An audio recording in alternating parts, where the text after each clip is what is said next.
پاکستان کے ضلع سرگودا سے کچھ فاصلے پر ایک چھوٹا سا گاؤں تھا جس کا نام نورپور تھا۔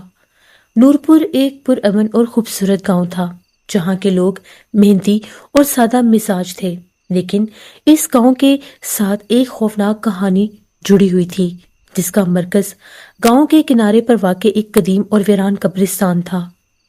قبرستان کا راستہ گاؤں کو ملانے والا وہ واحد کچا راستہ تھا، وہ واحد کچی سڑک تھی جس پر گزرے بغیر گاؤں سے باہر آنا جانا ناممکن تھا۔ اس گاؤں کے پرانے لوگ یہ باتیں کیا کرتے تھے کہ وہ گاؤں جو ہے، گاؤں کا وہ راستہ جو ہے، اس قبرستان کی وجہ سے آج سیب زدہ ہو چکا ہے، کیونکہ گاؤں کے بڑے پرانے بزرگ جب برکت کے پیڑ کی چھاؤں میں بیٹھتے تھے تو نوجوان نسل اور آج کل کے لوگوں کو یہ باتیں بتایا کرتے تھے کہ مغرب کے بعد قبرستان والے راستے سے کم آیا جایا کرو، لیکن نوجوان لڑکے ان کی باتوں کو سن کے ہنستے تھے اور یہ کہتے تھے کہ وہ ہمارے گاؤں کا ہی راستہ ہے، بھلا آپ ہمیں اس راستے سے آنے سے کیوں روکتے ہیں؟ تو وہ یہ کہتے تھے کہ اس راستے کے اوپر جنات کا بسیرا ہے، کہتے ہیں کہ وہاں پر کوئی مخلوق بھٹکتی ہے۔ کچھ لوگوں کی یہ قیاس سرائیاں تھیں کہ وہ مخلوق قبرستان سے نکلتی ہے، جبکہ کچھ لوگ یہ کہتے تھے کہ قبرستان کے سامنے ایک پرانا بنجر درخت ہے جس کے اوپر اس بھٹکتی مخلوق کا بسیرا ہے۔ گاؤں کے وہ لوگ جو رات کے وقت وہاں سے آیا جایا کرتے تھے ان کو وہاں سے خوفناک چیخیں اور کسی عورت کی سسکیاں سنائی دیتی تھیں۔ کچھ لوگ کہتے تھے کہ یہ آوازیں قبرستان سے گونجتی ہیں اور کچھ لوگ کہتے تھے کہ یہ آوازیں اس درخت کے پاس سے آتی ہیں۔ بہت سے لوگوں کے ملے جلے تاثرات تھے۔ گاؤں کے لوگ ان باتوں پر عمل بھی کرتے تھے۔ ایسے لوگ جو کمزور دل تھے وہ شام کے بعد وہاں سے اکیلے گزرنے کی ہمت نہیں کرتے تھے، کیونکہ وہ جانتے تھے کہ وہاں پر کچھ نہ کچھ تو ہے۔ جیسے ہی سورج غروب ہوتا تھا، قبرستان والے اس راستے کے اوپر ایک عجیب سا پرسرار منظر چھا جاتا تھا۔ گاؤں کے لوگ جب بھی اس راستے پر جانے کے بارے میں سوچتے تھے تو ان کے دل میں ان پرسرار چیخوں کا اور سسکیوں کا خیال آ جاتا تھا، جنہیں وہ اتنا خوفزدہ کرتا تھا کہ وہ اپنے جانے کا ارادہ ترک کر لیتے تھے۔ یہاں تک کہ گاؤں کے وہ بزرگ یہ بھی کہا کرتے تھے کہ ان کے ساتھ بھی وہاں پر بہت سے حادثات ہوئے تھے جب وہ لوگ رات کے وقت ضرورت کے مارے کبھی اس راستے سے گزرتے تھے تو انہیں اپنے پیچھے ایک خوفناک پرچھائی بھی دکھتی تھی جو کبھی کالے لباس میں تو کبھی سفید لباس میں ہوتی تھی۔ اس کا راستہ وہی ہوتا تھا، قبرستان سے لے کر اس پرانے درخت تک۔ اب یہ کوئی نہیں جانتا تھا کہ وہ وہاں پر کیوں بھٹکتی ہے اور اس کا وہاں پر بھٹکنے کا آخر مقصد کیا ہے۔ پھر بھی مصیبت کے مارے لوگوں کو کبھی نہ کبھی وہاں سے جانا ہی ہوتا تھا۔ اسی طرح سے ایک رات تھی جب چاند پوری طرح سے بادلوں میں چھپا ہوا تھا۔ گاؤں کا ایک آدمی جس کا نام علی تھا اپنے کھیتوں سے کام ختم کر کے سائیکل پر گھر واپس آ رہا تھا۔ اس نے سنا تھا کہ آج اس کی بیوی بہت بیمار ہے اور اس کے دل میں یہ بے چینی تھی کہ میں جلدی گھر پہنچوں۔ علی نے کبھی بھی گاؤں کے ان لوگوں کی کہانیوں پر بالکل بھی یقین نہیں کیا تھا۔ وہ یہی سمجھتا تھا کہ یہ صرف من گھڑت کہانیاں ہیں اور کچھ بھی نہیں، اس لیے وہ چپ چاپ وہاں سے گزر رہا تھا۔ لیکن وہ نہیں جانتا تھا کہ کچھ ہی دیر کے بعد اس کا اس خوفناک حقیقت سے آمنا سامنا بھی ہوگا۔ جب وہ قبرستان کے قریب پہنچا تو اسے ایک عجیب سی ٹھنڈ محسوس ہوئی۔ ایسے لگ رہا تھا کہ جیسے اس چلتی ہوئی ہوا میں کسی نے برف گھول دی ہو۔ اتنی سردی کا تو موسم بھی نہیں ہے، پھر میرے جسم کے ساتھ اتنی ٹھنڈی لہریں کہاں سے ٹکرا رہی ہیں؟ ایک دفعہ تو وہ پریشان بھی ہو گیا اور اپنا سائیکل تھوڑا آہستہ کرنے لگا کہ یہ کیا، آخر یہ میرے آس پاس اس طرح سے چلا رہا ہے۔ وہ ڈر بھی گیا۔ تبھی اس کے کانوں کے ساتھ ایک صدا ٹکرائی، جس طرح سے کوئی بول رہا ہو، کوئی اس کو پکار رہا ہو۔ اس کے دل کی دھڑکن بہت تیز ہو گئی۔ تبھی وہ پکارنے والی آواز اچانک چیخوں میں بدل گئی اور وہ چیخیں گونجنے لگ گئیں۔ اس نے اپنی سائیکل کی رفتار تیز کرنی چاہی، لیکن وہ سائیکل چلا ہی نہیں پا رہا تھا۔ جیسے وہ قبرستان کے درمیان میں پہنچا تو وہ کیا دیکھتا ہے کہ اس کے سامنے ایک سایہ نمودار ہوا۔ دیکھتے ہی دیکھتے وہ سایہ ایک عورت کا وجود بن گیا جس کے بال بکھرے ہوئے تھے اور آنکھیں برف جیسی سفید تھیں، جن میں سے چمکتی ہوئی روشنی باہر نکل رہی تھی، اور چہرے کے اوپر اتنے خوفناک تاثرات تھے جیسے ابھی اس کا سارا خون چوس لے گی۔ علی نے ہمت ہار دی۔ اس نے اپنا سائیکل وہیں پر نیچے گرایا اور سیدھا بھاگنے لگ گیا۔ چیخو پکار کرتا وہ اتنا تیز بھاگا کہ وہاں سے وہ اپنے گاؤں پہنچ گیا۔ جب گاؤں کے لوگوں نے اس کی چیخو پکار سنے تو پورے گاؤں والے جمع ہو گئے اور اس کو پکڑنے لگے کہ تمہیں کیا ہو گیا ہے، لیکن اس کی حالت بہت زیادہ غیر تھی۔ علی کی اس خوفناک کہانی نے پورے گاؤں میں ایک بار پھر سے خوف کی ایک نئی لہر کو جنم دیا۔ اب کوئی بھی اس قبرستان والے راستے سے گزرنے کے لیے تیار نہیں تھا۔ لوگوں کے دلوں میں اتنا خوف آیا کہ لوگ دن کے ٹائم بھی اب اس راستے سے گزرنے سے کترانے لگے۔ علی بھی بہت سخت بیمار پڑ گیا۔ کئی دن تو وہ اتنا بیمار رہا کہ وہ اپنے کھیتوں پر بھی جانے کے قابل نہیں رہا۔ اسی طرح سے کچھ دن گزر گئے۔ لوگوں نے قبرستان والے راستے کو بالکل ہی ویران کر دیا۔ تبھی گاؤں کا جو گورکن تھا، گاؤں کے گورکن نے بتایا کہ مجھے رات کے وقت قبرستان سے کسی عورت کی آوازیں سنائی دیتی ہیں۔ کوئی عورت بہت زیادہ چیخو پکار کرتی ہے، چلاتی ہے۔ جب میں باہر نکلتا ہوں تو کوئی بھی نہیں ہوتا۔ تو گورکن کو بھی یہی کہا گیا کہ تم ایسے چیخو پکار پر غور مت کیا کرو۔ لیکن گورکن کے ساتھ اس کے بعد ایک اور بہت ہی دل دہلا دینے والا واقعہ پیش آیا۔ ایک رات گورکن جب اپنے کمرے میں موجود تھا تو وہ کہتا ہے کہ مجھے باہر سے ایسی آوازیں سنائی دے رہی تھیں جس طرح سے کوئی لوگ ماتم کر رہے ہیں۔ پھر اس کے ساتھ ہی مجھے ایسی آوازیں آنے لگیں جس طرح سے کوئی زمین کو کھود رہا ہے۔ جب میں نے زمین کو کھودنے کی آواز سنی تو میں خود کو روک نہیں سکا۔ میں فوراً سے وہاں سے باہر نکلا اور جھانک کر دیکھنے لگا کہ آخر باہر کون ہے۔ اپنے کمرے کو کھول کر جو ہی میں نے باہر جھانک کر دیکھا تو جو منظر میں نے باہر دیکھا وہ دل دہلا دینے کے لیے کافی تھا۔ میں نے وہاں پر دیکھا کہ کچھ لوگ کھڑے تھے اور وہاں پر ایک میت بھی رکھی گئی تھی، باقاعدہ ایک جنازہ پڑا تھا، اور گاؤں کے ایک اندھیرے حصے میں جس طرح سے کوئی قبر کھود رہا تھا۔ میں نے شور مچایا اور کہا کہ کون لوگ ہو تم اور یہاں پر قبر کیسے بنا سکتے ہو؟ گاؤں کا گورکن تو میں ہوں، میرے سوا یہاں پر کوئی بھی قبر نہیں بناتا، تم لوگ کون ہو؟ لیکن وہ مسلسل زاروں قطار روتے ہی جا رہے تھے۔ ان سب کے لباس کالے رنگ کے تھے۔ میں پہلے بہت زیادہ ڈر گیا۔ میں فوراً سے اپنے کمرے سے ایک ڈنڈا اٹھا کر جیسے ہی باہر نکلا تو باہر نہ تو جنازہ تھا، نہ وہ لوگ، اور نہ ہی وہاں پر کوئی قبر کھدی ہوئی تھی۔ ایک لمحہ پہلے جو منظر میں نے دیکھا تھا وہ میری آنکھوں سے اوجھل ہو گیا تھا۔ یہ سب اتنا ڈراونا تھا کہ گورکن اس گاؤں سے ہی بھاگ گیا جب اس نے گاؤں والوں کو یہ کہانی بتائی۔ اس کے بعد اب قبرستان بالکل ہی ویران ہو گیا۔ گاؤں کے ایسے لوگ جو قبرستان میں مدفن اپنے پیاروں کی قبروں پر جاتے تھے وہ لوگ بھی ڈرنے لگے۔ دن کی روشنی میں بھی لوگ اگر وہاں پر جاتے تھے تو ان کو وہاں سے کچھ پرسرار آوازیں سنائی دیتی تھیں۔ یہ خوف لوگوں کے دلوں میں گھر کرنے لگا۔ گاؤں کے سبھی لوگوں نے یہ فیصلہ کیا کہ یہاں پر کسی صاحب علم کو لا کر اس جگہ کو ایک بار دکھاتے ہیں۔ اس طرح سے تو ہم لوگ قبرستان میں آ ہی نہیں سکیں گے، اور پھر گورکن کو بھی واپس لے کر آنا تھا۔ گورکن اپنے بڑے بھائی کے پاس دوسرے گاؤں بھاگ گیا تھا۔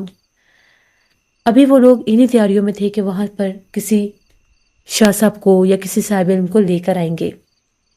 انہی دنوں میں گاؤں میں ایک شادی تھی، ایک لڑکے کی شادی، تو بارات دوسرے گاؤں سے ان لوگوں نے لے کر آنی تھی۔ جیسے وہ لوگ بارات لے کر واپس آ رہے تھے، راستے میں شدید بارش اور آندھی طوفان شروع ہو گیا۔ بارش اتنی زیادہ تھی کہ بارات روکنی پڑ گئی اور وہ لوگ ایک جگہ پر قیام کرنے پر مجبور ہو گئے۔ واپس آتے آتے ان لوگوں کو رات ہو گئی۔ رات کی تاریکی میں جب وہ لوگ قبرستان والے راستے سے گزر رہے تھے تو ان کو اس راستے پر ایک عورت دکھائی دی جو درخت کے نیچے بیٹھی تھی۔ جو ہی وہ عورت، ان لوگوں نے اس عورت کو دیکھا، پہلے وہ لوگ ڈر گئے۔ جب وہ وہاں سے بارات لے کر لڑکی کی اس ڈولی کو لے کر گزر رہے تھے تو اس لڑکی کے اوپر اس چڑیل کا آسیب ہو گیا۔ وہ لڑکی چیخیں مارنے لگی اور کہنے لگی کہ وہ عورت میرے قریب آ رہی ہے۔ گاؤں والوں نے بارات روکی، دیکھا تو دلہن کی حالت بہت زیادہ خراب ہو گئی تھی۔ دلہن بے ہوش ہو چکی تھی۔ وہ لوگ جلدی سے بارات کو لے کر گاؤں میں پہنچے، لیکن اس کے بعد دلہن ابھی بھی بے ہوش تھی۔ گاؤں کے سبھی لوگ ڈر گئے۔ شادی والے گھر میں بھی ایک خوف پھیل گیا کہ پتہ نہیں اس نئی نویلی دلہن کو کیا ہو گیا ہے۔ تقریباً 1 گھنٹے کے بعد جب دلہن کو ہوش آیا تو وہ بہت ڈری اور سہمی ہوئی تھی۔ وہ بار بار یہی کہہ رہی تھی کہ میں نے اس درخت کے پاس ایک عورت کو دیکھا۔ وہ عورت بہت زیادہ بھیانک تھی۔ وہ عورت تیزی سے بھاگتی ہوئی میرے قریب آئی اور مجھے ایسا لگا کہ جیسے وہ میرے قریب آ کر غائب ہو گئی۔ میں خوف کے مارے بے ہوش ہو گئی۔ مجھے کچھ یاد نہیں اس کے بعد کیا ہوا۔ ان لوگوں نے کہا کہ وہ راستہ کچھ آسیب زدہ ہے، اس لیے شاید تمہارے ساتھ یہ سب ہوا ہے۔ اکثر لوگوں کو وہاں پر یہ مخلوقات نظر آتی ہیں، لیکن اگلے دن دلہن ویسے ہی چپ چپ تھی، نہ کچھ بولتی، نہ کسی سے بات کرتی، ڈری سہمی اور بار بار روئے ہی جا رہی تھی اور یہ کہہ رہی تھی کہ مجھے بہت ڈر لگ رہا ہے۔ میں تھوڑی دیر پہلے آئینے کے سامنے کھڑی تھی تو مجھے اپنے پیچھے وہی عورت کھڑی ہوئی نظر آئی، تو سب نے کہا کہ تم بہت زیادہ ڈری ہوئی ہو، اس لیے تم ایسی باتیں کر رہی ہو۔ ایسا ویسا کچھ بھی نہیں ہے، تمہارے پیچھے اب کوئی بھی آسیب نہیں ہے۔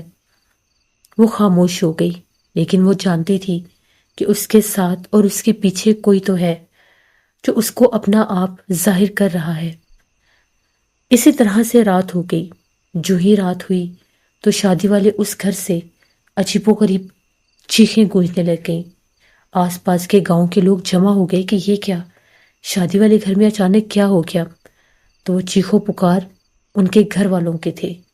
وہ یہ کہہ رہے تھے کہ ہماری جو بہو ہے وہ بہت زیادہ خوفناک آوازیں نکال رہی ہے، ایسے لگ رہا ہے کہ جس طرح سے اس کے اوپر کوئی مخلوق حاوی ہو گئی ہے، اور وہ رات کے وقت ایک درخت کے نیچے بیٹھی جھولا جھول رہی ہے دلہن کے روپ میں، لیکن وہ نہ تو آنکھیں اس کی تھیں اور نہ ہی چہرہ اس کا تھا، اور وہ بول بھی کچھ عجیب و غریب زبان ہی رہی تھی۔ وہ لوگ اتنا ڈر گئے کہ گھر سے باہر بھاگ آئے۔ وہ لڑکی اکیلی، وہ نئی نویلی کل کی دلہن اکیلی اس پرانے حویلی میں اس درخت کے نیچے جھولا جھول رہی تھی جو انہوں نے ایک سجاوٹ کے طور پر وہاں پر جھولا لگایا ہوا تھا۔ وہ اس پر بیٹھی کہکے لگا رہی تھی اور اس کے خوفناک کہکے آس پاس گونج رہے تھے۔ گاؤں کے سبھی لوگ ڈر گئے کہ اس لڑکی کے اوپر اس راستے کی چڑیل حاوی ہو چکی ہے۔ اب وہ لڑکی جو ہے خود ہی جھولا جھولتی ہوئی اس کے بعد ہنستی کبھی روتی جا کر کمرے میں سو گئی۔ وہ گھر والے ڈرتے ڈراتے اس گھر میں گئے۔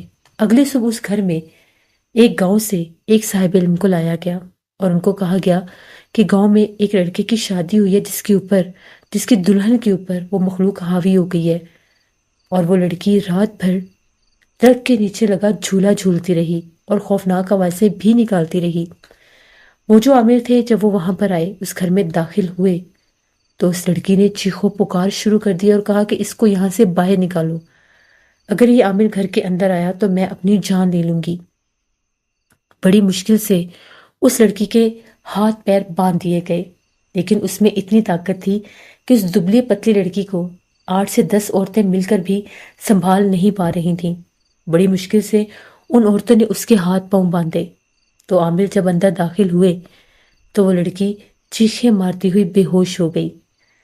وہ جو عامل تھے انہوں نے ان کے گھر میں لگے اس جھولے کے پاس بیٹھ کر پڑھائی شروع کر دی، عمل شروع کر دیا۔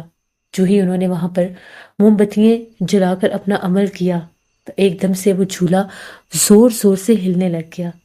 ایسے لگ رہا تھا کہ اس کے اوپر کوئی اندیکھا وجود بیٹھا جھولا جھول رہا ہے۔ تھوڑی ہی دیر کے بعد اس لڑکی کو ہوش آیا اور وہ کوئی اور زبان بولنے لگی۔ عامل نے کہا کہ اس کے ہاتھ پیر کھول دو، اس کو باہر آنے دو۔ تبھی وہ لڑکی اٹھ کر چپ چاپ باہر آئی اور عامل کے سامنے بیٹھ گئی۔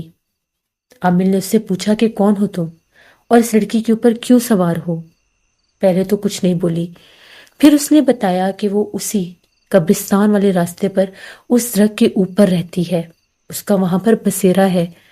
وہ ایک پچھل پیری چڑیل آفت ہے جو رات 12 بجے کے بعد اور 3 بجے وہاں پر بھٹکتی ہے۔ اس کو بہت عرصے سے انتظار تھا کہ کب گاؤں کی کوئی بارات اس راستے سے گزرے گی اور وہ اس دلہن کے اوپر اپنا بسیرا کرے گی۔ جب اس کا بسیرا ایک دلہن پر ہوگا، جب وہ دلہن مر جائے گی، اس کے آسیب سے وہ دلہن 21ویں دن مر جائے گی، پھر اس کے بعد وہ ہمیشہ ہمیشہ کے لیے اس درخت کے اوپر سے آزاد ہو جائے گی۔ ان عامل نے کہا کہ اس لڑکی کی جان چھوڑ دو، میں تمہیں اس درخت سے آزاد کروا دوں گا۔ اس نے یہ کہا کہ میں اس لڑکی کی جان کبھی بھی نہیں چھوڑوں گی، اس لڑکی کو تو میں جان سے مار کر ہی سانس لوں گی۔ بہت عرصے سے میں اس کے آنے کا انتظار کر رہی ہوں، کیونکہ یہ وہی لڑکی ہے کیونکہ جس گاؤں سے یہ آئی ہے اسی گاؤں کے ایک جادوگر نے مجھے اس گاؤں کے قبرستان پر قید کیا تھا۔ میں اس لڑکی کو کبھی بھی نہیں چھوڑوں گی۔ وہ جو عامل تھے جب انہوں نے پڑھائی شروع کی تو وہ لڑکی کے جسم میں واپس چلی گئی اور وہ لڑکی تڑپنے لگ گئی۔ انہوں نے اس کے آس پاس اگر بتیاں جلا کر ایک عمل کیا تو وہ لڑکی بے ہوش ہو گئی۔ بے ہوش ہونے سے پہلے انہوں نے اس کی چوٹی کے کچھ بال کاٹ لیے۔ جو ہی انہوں نے اس کی چوٹی کے کچھ بال کاٹے، ایک خوفناک چیخ گونجی۔ ان عامل نے ان بالوں کو ایک بوتل میں بند کر دیا اور کہا کہ یہ چڑیل ان بالوں کے ساتھ اس میں قید ہو گئی ہے، اس کو یا تو کسی ویران کنویں میں پھینکنا ہوگا یا پھر اسی قبرستان میں دفن کرنا ہوگا۔ لوگوں نے کہا کہ ہمارے گاؤں میں کوئی بھی ایسا کنواں نہیں ہے جو ویران ہو، یہاں پر صرف ایک ہی کنواں ہے جس سے اکثر لوگ میٹھا پانی لے کر آتے ہیں۔ پھر لوگوں کی صلاح کے مطابق اس بوتل میں قید بالوں والی اس مخلوق کو اس قبرستان میں ہی دفن کر دیا گیا اور اس کے آس پاس وہ جو عامل تھے انہوں نے ایک حصار باندھ دیا۔ دلہن ابھی بھی بے ہوش تھی۔ پھر وہ عامل دوبارہ سے اس دلہن کے گھر گئے، پڑھائی کی، اس کے اوپر دوبارہ سے دم کیا۔ پانی کے چھینٹے جب اس کے چہرے پر مارے گئے تو وہ دلہن ہوش میں آ گئی۔ اس کو بالکل بھی پتہ نہیں تھا کہ اس کے ساتھ کیا ہو رہا ہے اور وہ کیا کر رہی ہے۔ تبھی اس نے اپنے سسرال والوں سے کہا کہ میں کہاں پر ہوں اور یہ سب کیا ہو رہا ہے۔ تو ان لوگوں نے اس کو بتایا کہ تمہارے اوپر قبرستان والے اس راستے سے ایک چڑیل کا بسیرا ہو گیا تھا۔ ان عامل صاحب نے اس چڑیل کو تمہارے جسم سے نکالا ہے اور اب تم بالکل ٹھیک ہو۔ ان عامل نے کہا کہ کچھ عرصہ اس لڑکی کو اپنی پرہیز کرنی ہوگی، تقریباً 21 دن اس نے اس راستے سے نہیں گزرنا۔ 21 دن تک اگر یہ اس راستے سے گزری تو اس کے اوپر اس کا آسیب دوبارہ سے آ سکتا ہے، بھلے وہ اس کے جسم میں نہ آئے، اس کے سامنے نہ آئے، لیکن یہ آسیب زدہ ہمیشہ کے لیے ہو جائے گی۔ اس کو اپنا بہت سا خیال رکھنا ہوگا۔ پھر وہ عامل وہاں سے چلے گئے۔ گاؤں کے اس راستے کا خوف تو لوگوں کے دلوں سے کم ہو گیا، لیکن یہ خوف پھر بھی برقرار تھا کہ گاؤں کے اس قبرستان میں کسی کونے میں وہ چڑیل دفن ہے جس کو ایک عامل نے وہاں پر قید کر دیا ہے۔ اس کے باوجود لوگ کہتے تھے کہ اس راستے سے رات کو گزرتے وقت کبھی کسی کی چیخ سنائی ضرور دیتی تھی، لیکن اب دکھائی کوئی نہیں دیتا تھا۔ پھر وہ لڑکی جس کی شادی ہو کر اس گاؤں میں آئی تھی، آہستہ آہستہ وہ ٹھیک ہونے لگ گئی۔ 21 دن تک وہ اس راستے سے نہیں گزری، لیکن وہ لڑکی ہمیشہ سے ایک بات ضرور کہتی تھی کہ مجھے کبھی کبھار رات کے پچھلے پہر میں اس درخت کے نیچے ایک کالے رنگ کی پرچھائی نظر آتی ہے جو ایک لمحے کے لیے اپنا آپ ظاہر کرتی ہے اور پھر غائب ہو جاتی ہے۔ تو یہ اس پرانے گاؤں کی نور پور کی کہانی تھی، جہاں کے ایک ویران سنسان راستے پر وہ بھٹکتی مخلوق تھی جو اس لڑکی کے، اس دلہن کے انتظار میں تھی کہ کب وہ آئے گی اور وہ اس پر اپنا بسیرا کرے گی۔ یہ تھی آج کی رات کی خوفناک کہانی۔ اگر آپ لوگوں کو میرے چینل کی سٹوریز پسند آ رہی ہیں تو میرے چینل کو ضرور سبسکرائب کریں، بیل آئیکن کو بھی پریس کریں اور کمنٹ باکس میں اپنی رائے کا اظہار بھی کریں۔